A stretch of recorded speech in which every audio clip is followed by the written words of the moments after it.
For the last 4 decades, dietary fat and cholesterol have been the villains in heart disease. You very seldom see the word saturated fat in the public press when they're not associated with artery clogging. So it's like it's all one term, artery clogging saturated fats. But now some medical experts are coming forward to challenge this medical paradigm. I think it's a huge misconception that saturated fat and cholesterol are the demons in the diet, and it is 100% wrong. Saturated fat has been vilified for years because of the cholesterol theory. A multi-billion-dollar food industry has fueled our phobia of fat and cholesterol and dramatically influenced our diet. That's not science, that's marketing.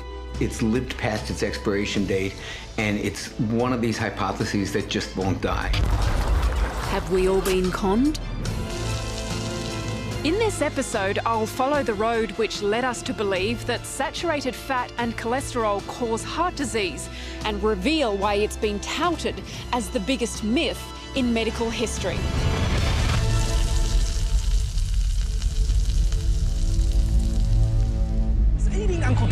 The food industry has shaped our ideas about heart health with TV ads like this one.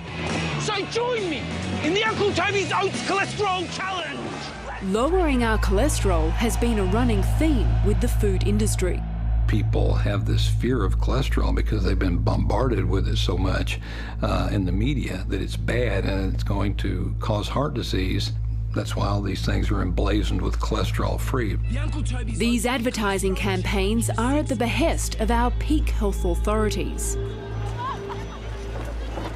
The National Heart Foundation guidelines are pretty clear. We're told to reduce our saturated fat and cholesterol levels in order to reduce our risk of heart disease. But many doctors are now suggesting we need to radically rethink this approach. One of those doctors challenging this medical dogma is California-based nutritionist Dr. Johnny Bowden. When you look at the data, it's very clear everything that we have been told about saturated fat and cholesterol is a bold-faced lie. It's just not so. But isn't there good science behind this?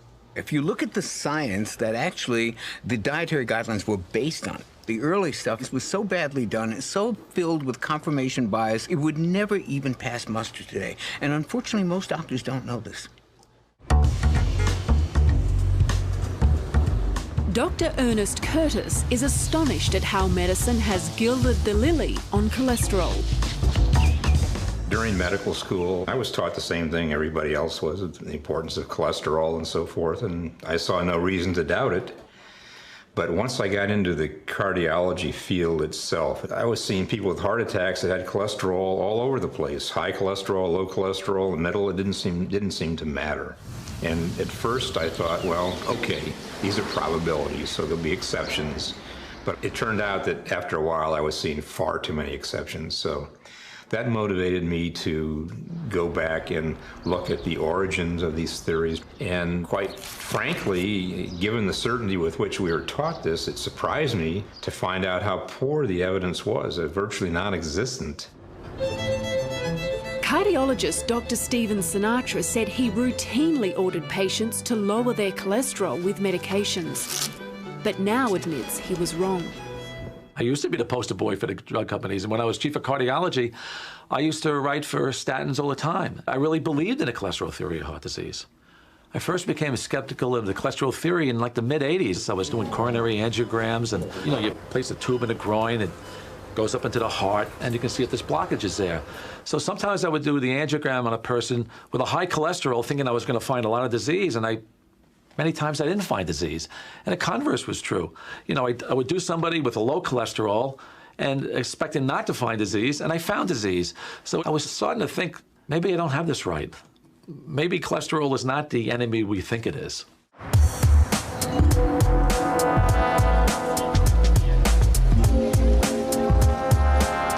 We've become so paranoid about cholesterol, we've actually forgotten it's essential for life.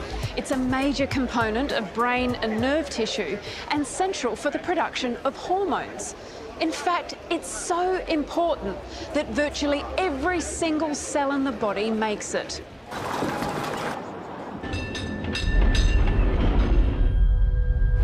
Aside from people with a genetic condition like familial hypercholesterolemia, diet has long been the focus of how we can lower our cholesterol. The idea that saturated fat clogs your arteries by raising cholesterol first gained traction in the 50s. American nutritionist Ancel Keys became intrigued with the soaring rates of heart disease after World War II. The facts are simple. You know the chief killer of Americans is cardiovascular disease. He compared the rates of heart disease and fat consumption in 6 countries. It was almost a perfect correlation. The more fat people ate, the higher the rates of heart disease. Except there was just one problem. Keys withheld data for 16 other countries. Later, when researchers plotted all 22 countries, the correlation wasn't so perfect. Dr. Michael Eads is critical of the way Ancel Keys excluded countries that didn't fit his hypothesis. He more or less cherry-picked countries. You could show just the opposite. You could show that the more saturated fat people ate, the less heart disease they had if you cherry-picked the right countries. Dr. Eads says that even if fat consumption trends in the same direction as heart disease, it doesn't prove anything. Just because there's a correlation doesn't mean that there's causation. It's like people who are fat have big belts, but that doesn't mean that if you go and buy a smaller belt, you won't be fat. I mean, that's not causation. You know, that's what these observational studies show, is just a correlation. The classic study by Ancel Keys is a textbook example of fudging the data to get the result that you want out of a study. And unfortunately, there's a lot of that goes on. Science writer Gary Taubes says it's all very well to have a theory, but in science, you have to prove it. And they tried. And over the next 15 years, researchers did trial after trial, and there were probably a half a dozen of them between 1960 and 1975, all refuted or failed to confirm the idea that you could live longer by either reducing the saturated fat in your diet or reducing the total fat in your diet. The American Heart Association was also reluctant to lend credence to Keys' theory, but then he managed to score a position on the association's advisory panel, where he pushed for the acceptance of his ideas, and it wasn't long before they had a change of heart. Instead of the data not being good enough to claim that dietary fat was a cause of heart disease, they concluded that the data were good enough, and therefore all Americans over the age of 2 should go on low-fat diets. As the idea gained widespread acceptance with the public, science was left to catch up. 2 ambitious trials costing over $250 million, involving hundreds of thousands of patients, both failed to prove that lowering saturated fat could reduce your risk of dying from a heart attack. The way the authorities responded to this was to claim that they must have done the study wrong. Instead of saying, hey, look, eating a low-fat diet doesn't apparently do anything for people, or certainly not women, instead they respond by putting out press releases saying, look, we don't know why this trial failed to confirm our hypothesis, but it doesn't mean that the advice we've been giving you is wrong, and it doesn't mean that the hypothesis that dietary fat causes heart disease is wrong. The National Heart Foundation of Australia defends these failures, saying that nutrition trials are just too complex. When you ask that question of, do dietary fats increase heart disease, you're sort of trying to negate all the other risk factors that in fact actually also cause heart disease. So to imagine creating a study that would prove that conclusively, it's virtually impossible. So if they can't prove it, on what basis have they decided that saturated fat is bad for us? Eat too much fatty food and you risk a high level of blood cholesterol building up in your arteries. Eat sensibly. Meta-analyses have in fact actually shown that we can say with convincing evidence that intake of saturated fats leads to an increase in blood cholesterol. An extensive review of the literature showed the data was highly inconsistent. In fact, there were many long-term studies that refute the idea that saturated fat raises cholesterol. So I approached the National Heart Foundation for further evidence. They said the data was complex. They cited one study which showed only certain types of saturated fat could raise bad cholesterol, but it also raised good cholesterol. In the end, they concluded, we agree, we are limited by the evidence base available at this time. A study called the Heart study. I asked Australia's leading lipid expert what he thought. So should we be giving people dietary advice if there is such poor adherence and the studies aren't available? I think there are some very telling pieces of evidence which have been used to establish the importance of avoiding saturated fat. If saturated fat is completely benign, if it's actually beneficial, where's the evidence in support of that? Where's the evidence of an alternative cause? And we are particularly keen to get some dietary advice because otherwise, what do we offer people? But Dr. Curtis disagrees with giving people dietary advice when he believes the evidence is insufficient. He says diet has very little influence on your blood cholesterol in the long term. The reason for that is that your body manufactures 80 to 90% of your cholesterol. Really, very little of it comes from the diet. Most people seem to have a genetically preset level for the cholesterol in their body, and it may be in a range. But they're generally going to seek to stay within that range. So if somebody cuts all the cholesterol out of their diet, their body will simply start making a little bit more to bring it back up into the range. In the 60s, British physician John Yudkin challenged Key's theory, claiming that sugar was the culprit in heart disease, not saturated fat. But Keyes was politically powerful and publicly discredited Yudkin's theory. By the early 1970s, Ancel Keys was ridiculing John Yudkin and his theory in papers, and just on the basis of that sort of personality and political struggle, the nutrition community embraced this idea that saturated fat was the problem, working through dietary cholesterol, and began to think of the idea that sugar could cause heart disease as akin to quackery. And Yudkin was eventually ridiculed. Keyes won the diet war, helped by his rise to fame after appearing on the cover of Time magazine. This widespread publicity meant that Keyes' theory went from weak hypothesis to medical dogma. It would turn out to be one of the most significant events in the history of post-war medicine. The consequences of this study would reverberate over the next several decades to influence public opinion, government policy, and the way doctors practice medicine today.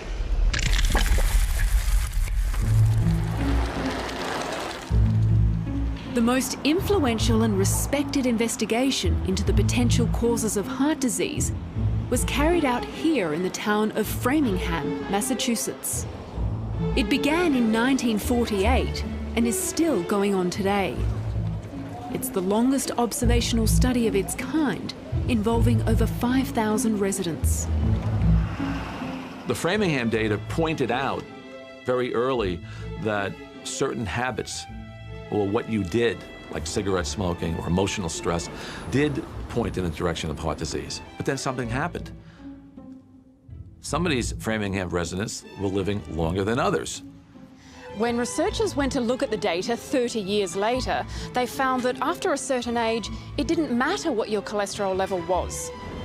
Cholesterol did correlate with heart disease, but that disappeared by the time you reached your late 40s. After the age of 47, high cholesterol is probably protective. The people who had the highest cholesterol lived the longest, much to the amazement of a lot of the researchers.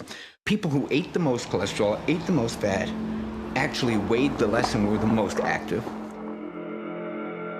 One of the Framingham researchers became so dismayed with the results, he wrote a scathing review of the whole diet heart hypothesis, saying that people had been misled by the greatest scientific deception of our times, the notion that animal fat causes heart disease.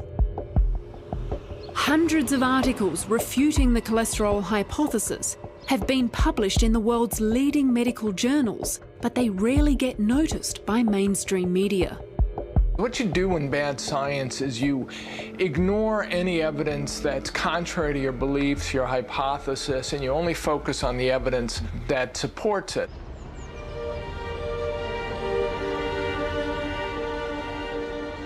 In 1977, the US government stepped in.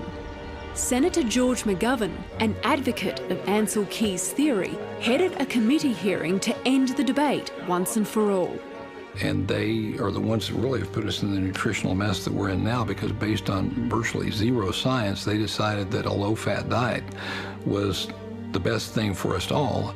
Eminent scientists at the time disagreed with the report. That's why I have pleaded in my report, and will plead again orally here, for more research on the problem before we make announcements to the American public.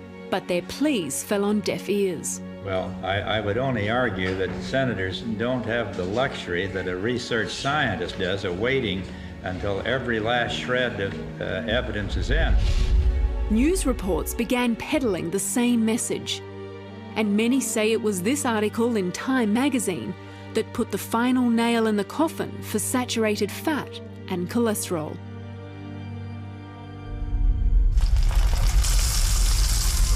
This led to the creation of the food pyramid, which formed the basis of our dietary advice in the following 4 decades. It advised us to eat less saturated fat, mainly found in meat and dairy, recommending a diet rich in carbohydrate foods like breads, grains and cereals. McGovern himself was from a big wheat-growing state, so it didn't hurt him politically that people moved away from foods of animal origin into breads and pastas. There is one diet that stands out from the rest, the Lyon Diet Heart Study, which touted the benefits of a Mediterranean diet. Remarkably, after several years, those on the Mediterranean diet had a whopping 76% less deaths from heart attacks. So why did the Mediterranean diet get such a spectacular result when all the others had failed? I'll explain why later, but one of the most interesting things to come from that study went virtually unnoticed. Here's the part that nobody talks about. So you'd think that in the group that had the double-digit reduction in heart disease, their cholesterol levels must have plummeted, right? The cholesterol levels didn't budge. Both groups had the same cholesterol levels, except one group just stopped dying. So much for the relationship between cholesterol and the risk for heart disease. This is the average amount of saturated fat a person consumes in a month. Atherosclerosis begins when plaques build up in the arteries. If saturated fat can clog this pipe, imagine what it's doing to yours. But contrary to popular belief, neither saturated fat or cholesterol deposit on the artery wall like sludge in a pipe. Nobody knows what begins the process, but damage on the artery wall causes inflammation. The body responds by recruiting cells to fix the problem. Tissue cells called macrophages clean up the debris, which consists of things like bacteria, calcium, and cholesterol. A fibrous cap grows over the plaque trying to conceal the inflammation. If the cap bursts, the plaque's contents are released, and a clot may block the artery, after which a heart attack ensues. Dr. Curtis has a theory on what initiates the damage that begins atherosclerosis. Arteries are constantly branching off one from another, and at these branch points is a very common place to find these plaques. The study of fluid dynamics shows this is where the artery experiences the most stress from the tremendous pulsatile force of blood coursing through the artery at high pressure. Veins don't endure the same pressure as arteries, so they never develop plaques. The veins that simply return the used up blood to the heart to get reoxygenated and then not under the same stress. And veins don't develop atherosclerosis unless you put them in a situation where they have to function as arteries. And this may happen when surgeons use veins in heart bypass surgery. Now, that portion of the vein is receiving the same arterial pressures. Those coronary bypass grafts and veins here will develop atherosclerosis very quickly. It is never seen in their native state. But because cholesterol is found in the plaques, it's often blamed for causing it. If you go in and you do autopsies of people who have had coronary artery disease and you cut open the coronary arteries, they're filled with cholesterol. So it's not a big leap to say, gosh, I shouldn't eat that because it's going to go right into there, but that's not the way it works. Dr. Sinatra says blaming cholesterol for causing plaques is like blaming firemen for causing fires, just because they're always at the scene. Cholesterol is really not the villain. I mean, we need it to live. The problem is cholesterol is involved in a repair process. Look, cholesterol is found at the scene of the crime. It's not the perpetrator. And where I sit now as a cardiologist, practicing cardiology for over 4 decades, it's very low down on my list of risk factors. Cholesterol is a waxy substance that doesn't dissolve in the blood, so it has to be ferried around by proteins, mainly LDL and HDL. LDL is said to deliver cholesterol to the tissues, hence it's bad, and HDL is said to remove cholesterol from plaques, hence it's good. You know, small needles are good. But when Dr. Sinatra has his annual blood test, he says he's not that concerned about cholesterol. What about the bad cholesterol? You call it the LDL, bad cholesterol? Well, you know, I don't really call it bad unless it's oxidized. Remember, if it's oxidized, then it's inflammatory. So cholesterol's not bad only if it's oxidized? Exactly. If the cholesterol is oxidized, if there's free radical stress involved and it's oxidized, that's inflammatory, and that sets the cascade for inflammation. Well, the inflammatory theory of heart disease, I think, is accepted more and more now. I think the general cardiovascular community is still focusing on cholesterol. They need to focus more on inflammation. And that's where, you know, emotional stress, but sugar is really the foe when it comes to cardiovascular disease. You see, we placed all this emphasis on cholesterol, we've taken it off sugar. And that's the problem. Then you're getting more insulin responses, and we know that insulin is the #1 indicator for inducing what we call inflammation of blood vessels. Sugar is far more damaging to the heart than fat ever was, and we're beginning to see this now. So this focus on cholesterol has been incredibly destructive because we haven't looked at these real promoters of heart disease: inflammation, oxidative damage, sugar in the diet, and #1 with a bullet, stress. Dr. Grenfell says these theories are untested but plausible. These are still hypothetical questions that need to be answered about why does high blood pressure cause damage to the artery walls. I mean, these are all fantastic ideas, and how fantastic it would be if we found that there were simple ways of preventing heart disease by lowering our body's inflammatory response and also its enthusiasm to, in this hypothesis, to heal itself or to heal holes in the arteries. So it's also plausible that maybe cholesterol isn't the driving factor in this process. It's a contributor. Dr. Sullivan does concede that an aspect of the food pyramid was a mistake. He says replacing fats with carbohydrates didn't help the rising obesity problem. If you replace fat with carbohydrate, you will probably be a little bit more inclined to be hungry. Your insulin levels will be a bit higher. You'll have higher levels of triglyceride, higher levels of glucose, and less of your good cholesterol to avert problems. We certainly probably gave some advice which was a good way to avert one pathway, but people then tracked down another pathway, and that's what's led to the revision of dietary guidelines. The more recent advice is to replace saturated fat with unsaturated fats in order to lower the risk of heart disease. For example, swapping butter with margarine. It's very hard to find any positives about butter in terms of its impact on cardiovascular disease. But this advice still receives its fair share of opposition. Margarine is a perfect example of the stupidest nutritional swap out in history. We had this trans fat-laden, crappy, manufactured product that we were eating because we were so phobic about saturated fat and cholesterol. To switch to polyunsaturated fats with the vegetable oils, that's horrific advice. The polyunsaturated fats, the vegetable oils, these omega-6 oils are inflammatory because they're very prone to oxidation. Have we been given the wrong advice?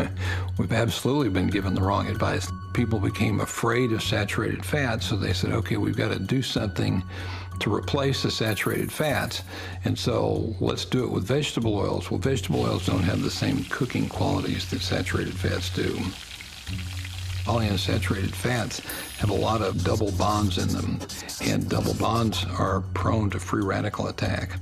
It becomes a rancid fat, and it becomes really bad for you.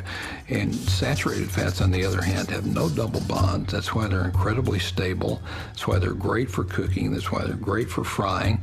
And that's why they don't really perpetuate free radical cascades in the body, because they're inert fats. They're mainly just protein. Dr. Eads says butter and coconut are not harmful to your health and recommends those fats over the omega-6 vegetable oils.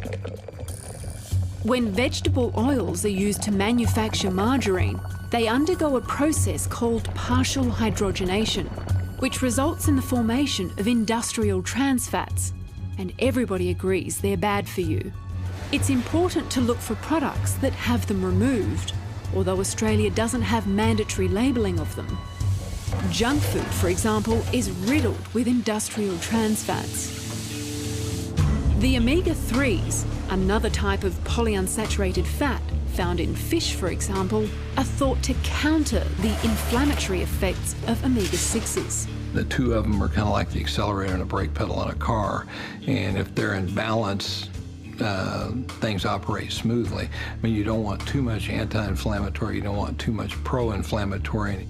Because of the advent of vegetable oils, we now have tons of omega-6 fats and really very little omega-3 fats. This is thought to be why the Mediterranean diet was so successful. It was higher in omega-3 fats, not to mention it was low in refined carbohydrates like sugar and rich in antioxidants. The Heart Foundation still suggests that a diet that substitutes saturated fats for polyunsaturated fats is one that is healthier for your heart. Pursue it. But opposition to this advice is still palpable. It took decades to really entrench this myth. It's probably going to take a few more decades to get us out of this myth. But to vilify saturated fats, I think, is one of the worst things the medical profession has done. I'd love to see the medical establishment saying, whoops, we were wrong. That's not going to happen. Frankly, that generation is going to have to die off. And perhaps the generation coming up can do better. We created this new disease called hypercholesterolemia. And if we created this new disease, we got to create drugs to neutralize it. So are there corporations and billions of dollars and money behind this? Absolutely. Next week on Catalyst, I find out why medications to lower cholesterol have become one of the most widely prescribed drugs in the history of medicine.